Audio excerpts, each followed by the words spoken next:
Do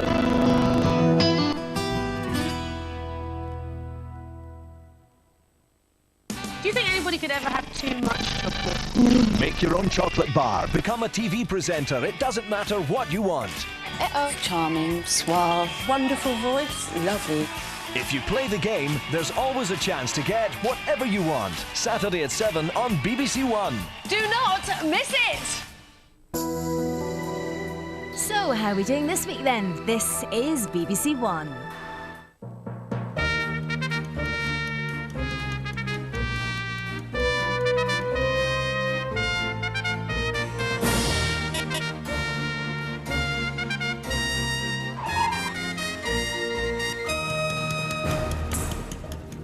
Hello, sorry I missed points of view last week. You see, I was somewhat otherwise engaged.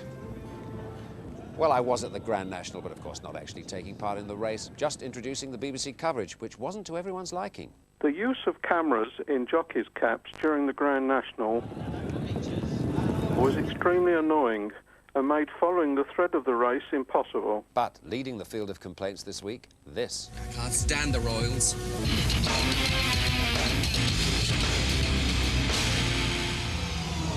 Throughout history, people have been struggling to get rid of the royals. This programme will show that as we approach the millennium, the struggle continues. There's no escaping the royal family.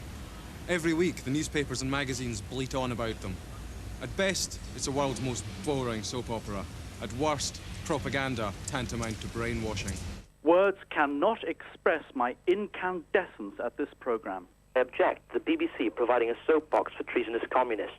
We are furious about this programme. If we could cancel our subscription to the BBC, we would. And there were 79 more complaints along the same lines. Not quite as many as we received about this last week. 450 of you wrote in to complain about the tennis disrupting BBC schedules. But this week, it was a different story. Thank you for allowing us to watch all that marvellous tennis instead of chopping it off and giving us just highlights. Well, I don't know what all the fuss was about. I thought the Davis Cup was spellbinding. Thank you, Alan. But thank God it wasn't ruddy football yet again disrupting the viewing. Yes, thank you, Alan. Now, generating a powerful response this week, Jailbirds, the documentary series which has been featuring the inmates of Newhall Women's Prison. Monday night's programme told the story of Star, a 21-year-old serving a sentence for robbery who has a history of self-harm. How are you, Star? Very good. Set fire to my hair and bumped my head on the wall. We can't put right in a year or two what's taken 21 to produce. It's just asking us to do the impossible. Too deep-rooted. Far too deep-rooted. And the future is not good for Star. But provided we can keep her here and keep her alive, then we've done our bit. I was disgusted by the programme.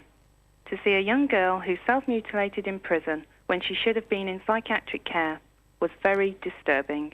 Poor Star received little compassion, care, concern or understanding, all essential components in healing from self-harming behaviour. We both work in the field of mental health and were appalled. Proving an inspiration for many this week, an update of the story of Simon Weston, the Welsh guardsman who was so badly burnt during the